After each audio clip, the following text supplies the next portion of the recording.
Hello students, आज आपण strategy implementation मधील एक महत्त्वाचा मुद्दा आपल्याला विचारात घ्यायचा आहे. तो म्हणजे रिसोर्स ॲलोकेशन. म्हणजे जी संसाधनं आहेत, मेन मटेरियल, मशिनरी, मनी, हे जे रिसोर्सेस आहेत, म्हणजे जनरली जे इनपुट्स आहेत, त्याचं जे ॲलोकेशन आहे, अलॉटमेंट आहे, वाटप फॉर इम्प्लिमेंटेशन ऑफ स्ट्रॅटेजी नेमकं कसं केलं जातं, त्याचा आपल्याला काय करायचं आहे, विचार करायचा आहे. विदाउट रिसोर्सेस म्हणजे फायनान्स, मटेरियल, असेट्स, हे काय रिसोर्सेस आहेत. Without these resources implementation is not possible. म्हणजे इम्प्लिमेंटेशन करण्यासाठी या रिसोर्सेसची काय असणार आहे, गरज असणारच आहे.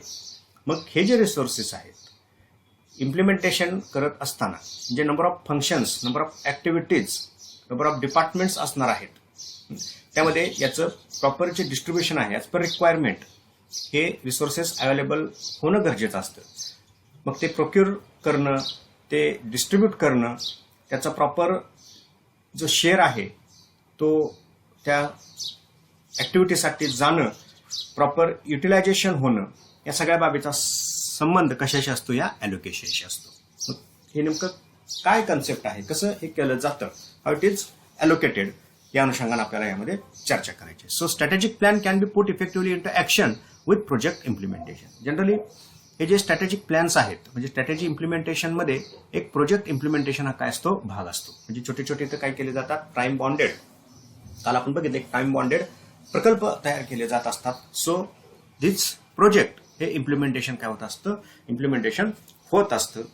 So the wait for procedural implementation, green signal to be ahead. Okay, but nothing is possible without availability of adequate and timely availability of resources. म्हणजे हे जे इम्प्लिमेंटेशन आहे, मेथड कोणती असू द्या, पद्धत कोणती असू द्या, इम्प्लिमेंटेशन कसंही येऊ द्या, implementation is possible, not possible or possible without availability of adequate and timely availability of resources. म्हणजे जर ॲड्युकेट आणि टाइमली, म्हणजे पुरेशा प्रमाणात आणि योग्य वेळेला रिसोर्स जर अवेलेबल होत नसतील, तर हे जे इम्प्लिमेंटेशन आहे, कसंही ते इम्प्लिमेंटेशनची मेथड असू द्या, प्रोसेस असू द्या, ते पॉसिबल होऊ शकत नाही. म्हणजे रिसोर्सेस हा काय आहे, एक प्रकारचा की फॅक्टर आहे, कळीचा हा एक प्रकारचा काय असतो, मुद्दा असतो. So resource allocation deals with procurement, allotment and optimum use. So resource ॲलोकेशनमध्ये 3 मुद्द्याचा इथं विचार केला जातो. फर्स्ट, प्रोक्युरमेंट, म्हणजे ते रिसोर्सेस काय करणं,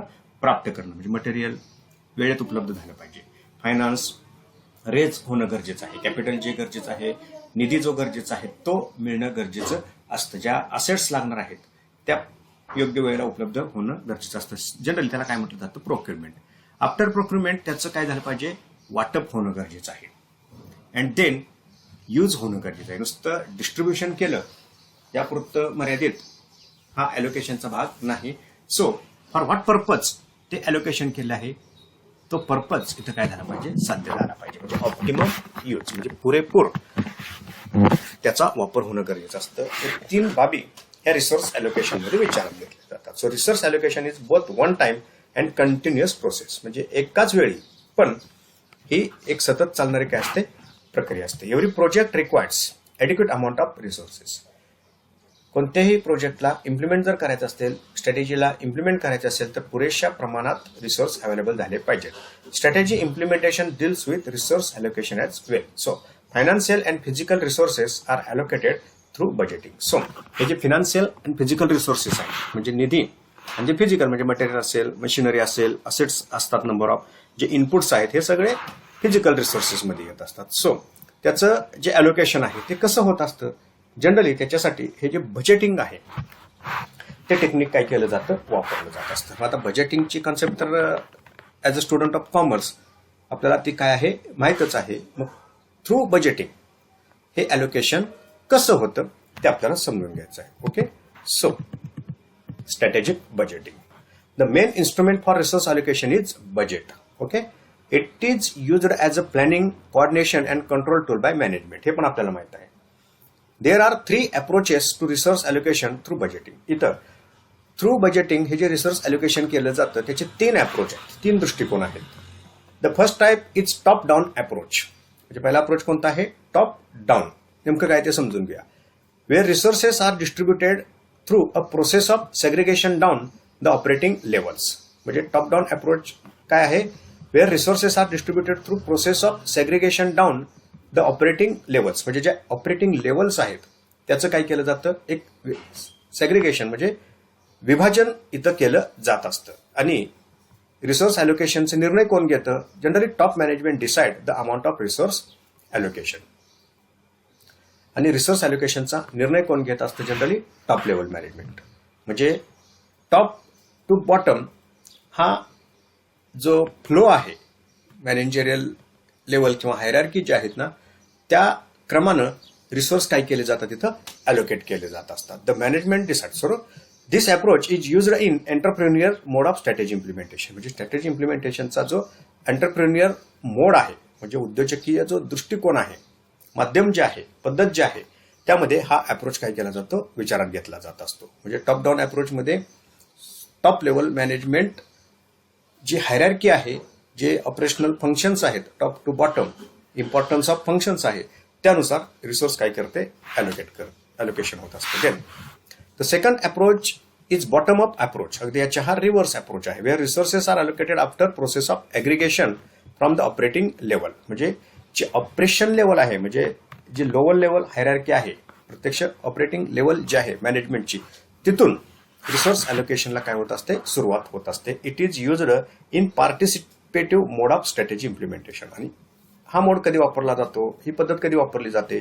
जो पार्टिसिपेटिव्ह मोड आहे म्हणजे सहभागी पद्धतीनं स्ट्रॅटेजी इम्प्लिमेंटेशन इथं होत असतं त्यावेळेला हा सोर्स किंवा ही मेथड किंवा हा अप्रोच काय केला जातो? विचारात घेतला जात असतो. आणि जो थर्ड अप्रोच आहे हा काय आहे? It is a mixture of this two approaches and involves iterative form of strategy decision making between different levels of management. म्हणजे इथं या दोन्ही अप्रोचचा एक मिक्स अप्रोच आहे. So this approach has been term as strategic budgeting. म्हणून या अप्रोचला इथं काय म्हटलं जातं? स्ट्रॅटेजिक बजेटिंग असं म्हटलं जात असतं. सो इथं रिसोर्स अलोकेशनसाठी काय केलं जात असतं? एक बजेटिंगचं टेक्निक विचारात घेतलं जात असतं. 3 अप्रोच असतात. Top to bottom, bottom to top. Top to bottom मध्ये टॉप लेवल मॅनेजमेंट इथं जे हायरार्की आहे, इम्पॉर्टन्स जे आहे ऍक्टिव्हिटीचं फंक्शनचं, अकॉर्डिंग टू धिस इम्पॉर्टन्स काय केलं जातं? Top to bottom resources distribute केले जातात. जो सेकंड अप्रोच आहे बॉटम टू टॉप, यामध्ये जे ऑपरेशनल लेवल आहे त्याला पहिल्यांदा कन्सिडर केलं जातं. तिथं पहिल्यांदा रिसोर्सेस अवेलेबल करून दिले जातात आणि अकॉर्डिंगली काय केलं जात असते? टॉपपर्यंत म्हणजे जे त्याच्या वरची जी फंक्शन्स आहेत, महत्वाची जी फंक्शन्स आहेत, त्याच्यापेक्षा जास्त महत्वाची जी फंक्शन्स आहेत त्यांना रिसोर्स अलोकेट केले जातात. जनरली ह्या पार्टिसिपेटिव्ह मोडमध्ये हा अप्रोच विचारात घेतला जात असतो. आणि तिसरा काय आहे? या दोन्हीचं हे एक प्रकारचं काय असतं? मिश्रण असतं. त्या मिश्रणात थ्रू काय केलं जात असतं? दोन्ही अप्रोचचं मिश्रण करून जे रिसोर्सेस आहेत ते रिसोर्सेस इथं काय केले जात असतात? इथं विचारात म्हणजे डिस्ट्रीब्यूट केले जात असतात. Okay. So budgeting is the means through which resources are allocated to various organizational units. However, the traditional budgeting, which focuses just on past resource allocation as the basis, is not useful for resource allocation in any way because of the conditions, both external as well as internal, change making the past practices of resource allocation meaningless. म्हणजे budgeting जे आहे या बजेटिंगच्या through जे resource आहेत allocate वेगवेगळ्या युनिटला केले जातात हे आपण वर बघितलं. बट ट्रेडिशनल बजेटिंग जे एक बजेटची संकल्पना आहे, ट्रेडिशनल बजेटिंग कसं रिसोर्स अलोकेशन करतं? जो पास्ट एक्सपिरियन्स आहे किंवा पास्ट रिसोर्स अलोकेशन जे आहे त्याचा आधार घेऊन या ट्रेडिशनल बजेटिंगमध्ये काय केलं जातं? रिसोर्स अलोकेशन केलं जात असतं. परंतु हे युजफुल नसतं रिसोर्स अलोकेशनला, म्हणजे हे उपयोगाचं नाही. का? Because the conditions both external as well as internal काय होत असतात? तिथं चेंज होत असतात. Change making the past practices of resource allocation in place. म्हणजे जे पास्ट प्रॅक्टिसेस आहेत त्यामध्ये चेंज काय असतो? गरजेचा असतो. जसं भूतकाळात रिसोर्स अलोकेशन केलं तसंच येणाऱ्या काळात पण अलोकेशन करणं हे काय आहे, मिनिंगलेस आहे, याचा काहीही उपयोग नाही. Therefore, when budgeting is used as a tool for resource allocation, it has to be oriented to the objectives of the organization and the way each unit of the organization will contribute to achievement of these objectives. म्हणून काय केलं जातं, therefore when budgeting is used as tool of resource allocation, म्हणजे budgeting हे जर resource अलोकेशनचं tool वापरलं, it has be oriented to the objective of organization, म्हणजे जे ऑर्गनायझेशनल ऑब्जेक्टिव्ह आहेत त्याला डोळ्यासमोर ठेवून हा अप्रोच किंवा हे बजेटिंगचं टेक्निक काय केलं जातं, रिसोर्स अलोकेशनसाठी वापरलं जातं. And the way each unit of the organization will contribute to the achievement of this objective. आणि ह्या व्यवसाय संस्थेमध्ये किंवा ऑर्गनायझेशनमध्ये असणारा जो सेगमेंट आहे, इच युनिट ऑफ ऑर्गनायझेशन किती कॉन्ट्रीब्युशन त्याचं आहे अचिव्हमेंट इन ऑब्जेक्टिव्ह, त्याच्या आधारे थ्रू बजेटिंग रिसोर्स अलोकेशन केलं जात असतं. From this point of view following type of budgeting are most relevant. So खालील काही बजेट्स इथं रिसोर्स अलोकेशनसाठी काय केले जातात, इम्प्लिमेंट केले जातात. Capital budgeting, performance budgeting, zero base budgeting आणि स्ट्रॅटेजिक बजेटिंग. सो ही बजेट्स रिसोर्स अलोकेशनसाठी काय केली जातात, तिथं वापरली जात असतात. रिसोर्स अलोकेशन कशाच्या आधारे होत असतं, कोणत्या मेथडद्वारे होत असतं, जनरली जे बजेटिंग टेक्निक आहे, स्ट्रॅटेजिक बजेटिंग टेक्निक आहे, त्याच्या आधारे हे रिसोर्स अलोकेशन होत असतं. आणि जनरली जे फंक्शन्स इम्पॉर्टन्स आहेत, म्हणजे ऑब्जेक्टिव्ह अचीव्ह करण्यामध्ये कशाचा, कोणत्या सेगमेंटचा, कोणत्या युनिटचा, कोणत्या डिपार्टमेंटचा महत्वाचा वाटा आहे, अकॉर्डिंगली त्याप्रमाणे रिसोर्सेसचं काय केलं जात असतं, जनरली डिस्ट्रीब्युशन केलं जात असतं. ओके, सो हे जे रिसोर्स अलोकेशन आहे ते करत असताना कोणते घटक इथं विचारात घेतले जातात, कोणते घटक इथं प्रभाव टाकत असतात. Okay, the resource allocation cannot be done on uniform basis, म्हणजे एक समान तत्वावर रिसोर्सेसचं अलोकेशन होत नसतं. वर आपण बघितलं किती महत्व ऑर्गनायझेशनमध्ये एखाद्या युनिटचं आहे, सेगमेंटचं आहे, डिपार्टमेंटचं आहे, त्याच्या आधारे रिसोर्स अलोकेशन इथं जनरली केलं जात असतं. ओके, त्यामुळं युनिफॉर्म बेसिसवर कधीही सम पातळीवर एकाच लेवलला इथं रिसोर्स अलोकेट केले जातात असं नाही. There are many factors which affect the resource allocation. Number of factors इथं त्याच्यावर प्रभाव टाकत असतात अलोकेशनमध्ये. मग कोणते कोणते? First, objective of the organization, म्हणजे व्यवसाय संस्थेची जी संघटना आहे, व्यवसाय संस्थेचं जे उद्देश आहे, त्याचं ऑर्गनायझेशन, त्याचा जो उद्देश आहे व्यवसाय संस्थेचा, त्याच्या आधारे अलोकेशन होत असतं. सो हे जे ऑब्जेक्टिव्ह आहे, setting up objective complex process. हे स्ट्रॅटेजिक इंटेंटमध्ये हे ऑब्जेक्टिव्ह काय केले जातात, तिथं डिफाईन केली जात असतात. Objective can be either explicit or implicit, स्पष्ट किंवा अस्पष्ट किंवा पूर्ण अशा स्वरूपाची काय असतात तिथं ऑब्जेक्टिव्ह असतात. The importance of a particular goal, task or objective is judged by the employees on the basis of amount of resources allocation made by the firm. म्हणजे इथं पर्टिक्युलर ऑब्जेक्टिव्ह किंवा पर्टिक्युलर गोल किती महत्वाचं आहे हे एम्प्लॉईजना नेमकं कसं समजतं. जनरली रिसोर्स त्याच्यासाठी किती अलोकेट केले जातात टॉप लेवल मॅनेजमेंटद्वारे, त्याच्या आधारे त्या ऑब्जेक्टिव्हचं व्यवसाय संस्थेच्या दृष्टीनं किती महत्व आहे हे कर्मचारी काय करत असतो, जज करत असतो. So operative objective tend to affect the pattern of resource allocation. म्हणजे जे ऑपरेटिव्ह ऑब्जेक्टिव्ह आहेत, म्हणजे आता कोणती ऑब्जेक्टिव्ह इथं अचीव्ह करायचे आहेत, त्या आधारे जो रिसोर्स अलोकेशनचा पॅटर्न आहे तो ठरत असतो. म्हणजे नंबर ऑफ ऑब्जेक्टिव्ह असतात. प्रायोरिटी कोणत्या ऑब्जेक्टिव्हला इथं दिली जाणार आहे, दिली जात आहे, दिली जावी, याच्या आधारे काय केलं जात असतं, रिसोर्स अलोकेशन होत असतं. ते प्रेफरन्स ऑफ स्ट्रॅटेजिस्ट, म्हणजे जो स्ट्रॅटेजिस्ट आहे, म्हणजे जी व्यक्ती स्ट्रॅटेजी तयार करते, त्याचा प्रेफरन्स कशाला आहे, त्याची प्रायोरिटी, त्याचा अग्रक्रम कशाला आहे, त्याच्यावर सुद्धा हे रिसोर्स अलोकेशन ठरत असतं.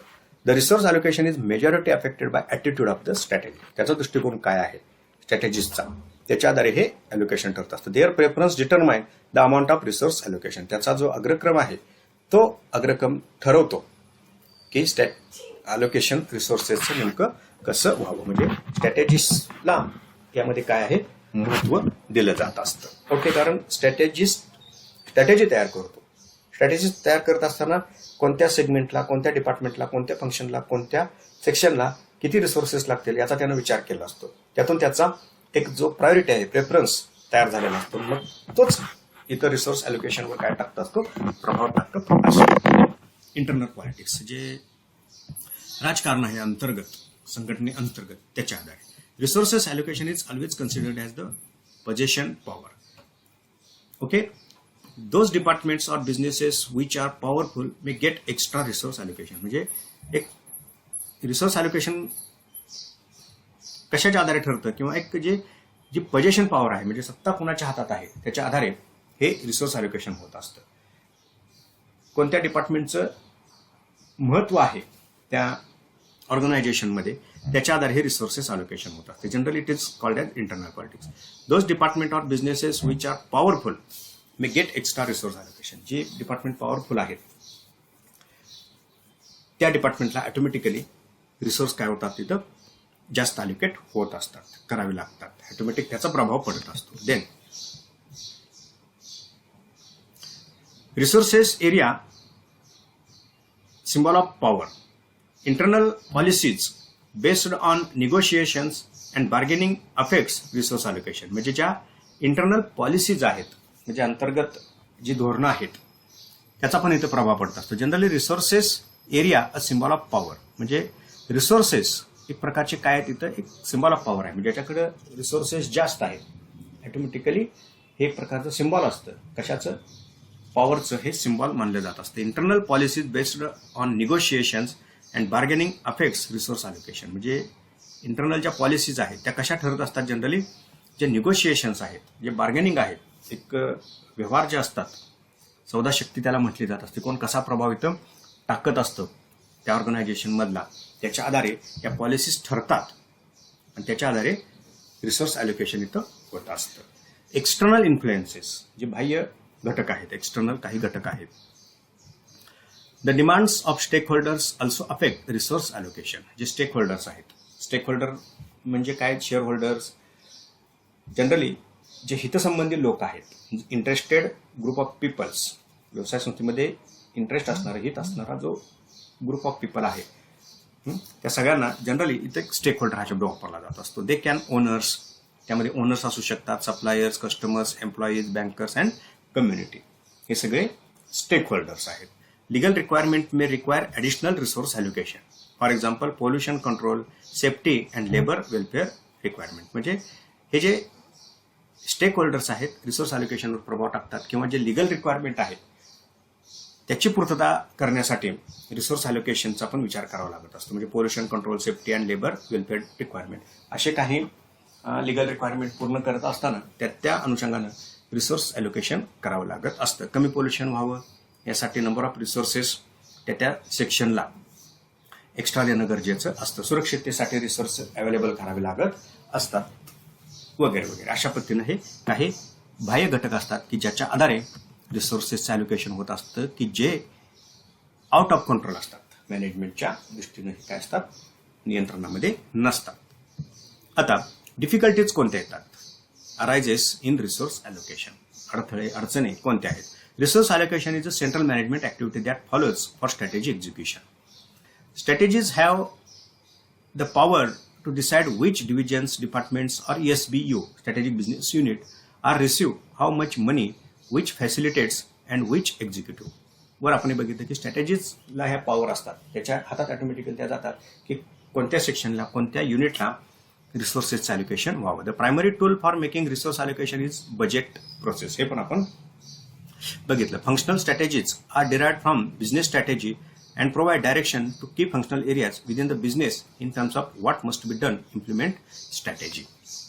ओके, ज्या फंक्शनल स्ट्रॅटेजीज आहेत इम्प्लिमेंट करत असताना स्ट्रॅटेजीचं रूपांतर फंक्शन्समध्ये करावं लागत असतं. हा एक स्ट्रॅटेजी इम्प्लिमेंटेशनचा प्रकार आहे, तो आपल्याला पुढं बघावा लागणार आहे. मग जनरली ह्या ज्या फंक्शनल स्ट्रॅटेजीज आहेत, फंक्शनल एरिया जो आहे त्यानुसार हे रिसोर्स अलोकेशन करावे लागत असतात. ओके, इन इकॉनॉमिक्स जर अर्थशास्त्रीय दृष्टिकोनातून विचार केला तर resources allocation is assignment of available resources to various uses. म्हणजे अवेलेबिलिटीच्या आधारे गरज कुठं आहे त्याच्या आधारे इन इकॉनॉमिक्स रिसोर्सचं ॲलोकेशन होत असतं. The resources can be allocated by various means such as markets or central planning. In project management, resource allocation or resource management is the scheduling of activities and the resources required by those activities while taking into consideration both the resources available and project time. म्हणजे generally जे project implementation आहे त्यामध्ये resource allocation करत असताना काय केलं जातं, जे शेड्युलिंग आहे, जे ॲक्टिव्हिटी करावं लागणार आहे त्याचं जे शेड्युलिंग आहे, एक कार्य वेळापत्रक एक तयार केलं जात असतं आणि त्याच्यासाठी किती रिसोर्सेस लागणार आहेत त्याच्या आधारे रिसोर्स अवेलेबल आहेत का, प्रोजेक्ट टाइम कितीचा आहे आणि मग रिसोर्स अवेलेबल करून त्याचं इथं काय केलं जात असतं, डिस्ट्रीब्युशन केलं जात असतं. After resource mobilization resource allocation activities undertaking. Mobilize म्हणजे ते प्राप्त झाल्याशिवाय रिसोर्स इथं अलोकेट करता येत नाही. This involves allocation of different resources financial and human among various organisational units and sub units. म्हणजे जे ह्युमन रिसोर्सेस आहेत, फिजिकल रिसोर्सेस आहेत, फायनान्शियल रिसोर्सेस आहेत, जे बिझनेस युनिट्स आहेत, ऑर्गनायझेशनल सेक्शन्स आहेत, त्यामध्ये हे काय केलं जातं, अलर्ट केलं जात असतं. याची चर्चा आपण आतापर्यंत केलेलीच आहे. सो आता कोणत्या समस्या येतात. First problem of resource allocation arise with the major question of what to produce in what quantities. म्हणजे काय इथं प्रोड्यूस केलं जातं आणि किती क्वांटिटीमध्ये ते प्रोड्यूस केलं जाणार आहे, करावं लागणार आहे, त्याच्या आधारे हे रिसोर्स अलोकेशन केलं जात असतं. तो काय असतो, एक प्रकारचं आव्हान असतं. This involves allocation of scarce resources in relation to composition of total output in economy. म्हणजे इथं इकॉनॉमीच्या ऐवजी आपण बिझनेस युनिट विचारात घ्यायचं. म्हणजे काय इथं विचारात घ्यायचं आहे, in relation to composition of total output. म्हणजे टोटल आउटपुट काय अपेक्षित आहे त्याच्या आधारे जे रिसोर्सेस आहेत, स्केअर रिसोर्सेस, त्याचं काय केलं जातं, अलॉटमेंट केलं जातं. म्हणजे आउटपुट रिक्वायरमेंटवर रिसोर्स अलोकेशन इथं ठरत असतं. देन स्केअरसिटी ऑफ रिसोर्सेस म्हणजे रिसोर्सेसची दुर्मिळता किती आहे. जनरली सगळे रिसोर्स इथं दुर्मिळच मानायचे असतात. जर दुर्मिळ मानले नाहीत तर ऑटोमॅटिक ते केअरलेसनेसली म्हणजे निष्काळजीपणे वापरले जात असतात. त्या प्रत्येक रिसोर्सला कॉस्ट असते. ऑटोमॅटिकली तो कॉस्टचा जो भाग आहे, जर ते काळजीपूर्वक वापरले जात नाही, जर रिटर्न मिळत नसेल, ऑटोमॅटिक तो तोटा मानला जातो. The main difficulty in resource allocation is it's availability. पहिली दुसरी डिफिकल्टी काय की ते किती प्रमाणात अवेलेबल होतात हे पहिल्यांदा विचारात घ्यावं लागत असतं. The resources like finance, material, manpower and finance are available in scarce. म्हणजे जे रिसोर्सेस आहेत, खास करून मटेरियल, फायनान्स आणि मॅन पॉवर, हे दुर्मिळ मानले जातात. Even the finance is available, the cost of finance is the major constant. ठीक आहे, फायनान्स अवेलेबल असतो परंतु त्याची कॉस्ट विचारात घ्यायची असते, तो त्यातला अडथळा ठरू शकतो. म्हणजे पैसा पुरवणारे भरपूर लोक आहेत पण त्याच्यासाठी द्यावा लागणारा जो रिटर्न आहे तो सुद्धा इथं काय ठरू शकतो, अडथळा ठरू शकतो. कारण व्याज वाढू शकतं, फायनान्शियल जे प्रेशर आहे, बर्डन जे आहे रिपेमेंटचं, ते वाढू शकतं. त्यामुळं नुसतं रिसोर्स अवेलेबल आहे म्हणून इथं चालत नाही, तर त्याची कॉस्ट पण विचारात घ्यावी लागत असते. Physical resources like land, machinery and equipment needs to be important. काही जे फिजिकल रिसोर्सेस आहेत, इम्पोर्ट करावे लागत असतील, त्याचा पण विचार करावा लागत असतो. Though there are less burden or restriction from the government but import may increase the cost of company. ठीक आहे, गव्हर्नमेंट वगैरे काही रिसोर्सेसला इम्पोर्ट करण्याला अडथळे आणत नाहीत, परंतु जी कॉस्ट आहे कंपनीची त्यामुळे काय होते, वाढते. Though India has demographic dividend but the problem is available labour is either not skilled or appropriate to shoot the requirement of the industry. म्हणजे ठीक आहे, भारताचा इथं विचार केला, मॅन पॉवर इथं अवेलेबल आहे, असते, परंतु जनरली मूळ प्रॉब्लेम काय की हे नॉट स्किल्ड मॅन पॉवर आहे.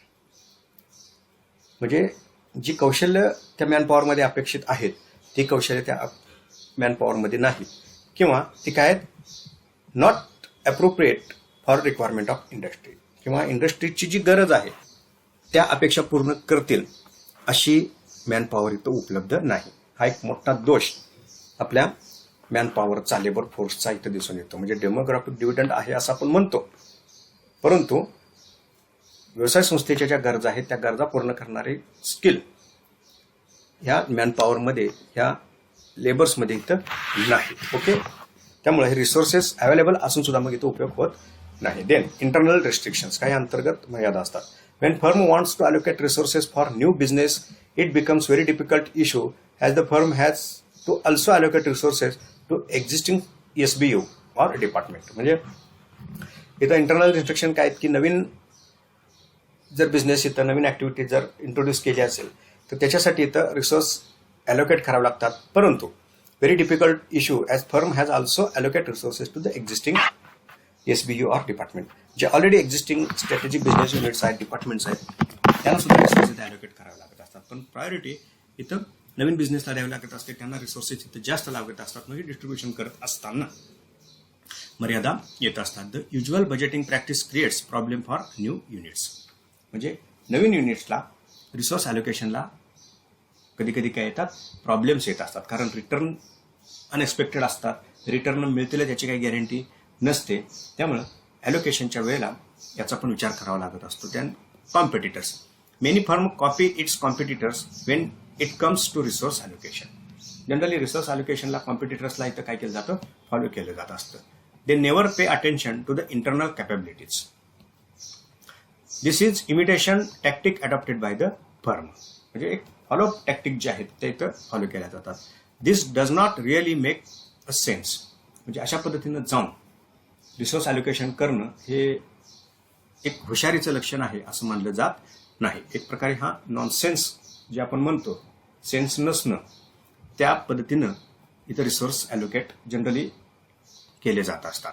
जसं कॉम्पिटिटर करतो, कॉम्पिटिटर काय यशस्वी होत असतो, कशा पद्धतीने त्यांनी रिसोर्स ॲलोकेट केले, कोणत्या ॲक्टिव्हिटीला, कोणत्या सेगमेंटला, कोणत्या ऑर्गनायझेशनल युनिटला ॲलोकेट केले, याचा अभ्यास करून तेच इथं फॉलो केलं जात असतं. परंतु हे योग्य नसतं. This affects the capability to develop competitive advantage. आणि मग याचा परिणाम काय होतो, ज्या कॉम्पिटिटिव्ह ॲडव्हान्टेज मिळाला पाहिजे तो इथं कॉम्पिटिटिव्ह ॲडव्हान्टेज मिळवण्या इतपत जी क्षमता आहे ती क्षमता यामध्ये येत नाही. म्हणजे अशा काही बाबी असतात की ज्याचा विचार करून किंवा ज्या बाबी एक प्रकारे रिसोर्स ॲलोकेशनला काय ठरू शकतात, तिथं अडथळा ठरू शकतात.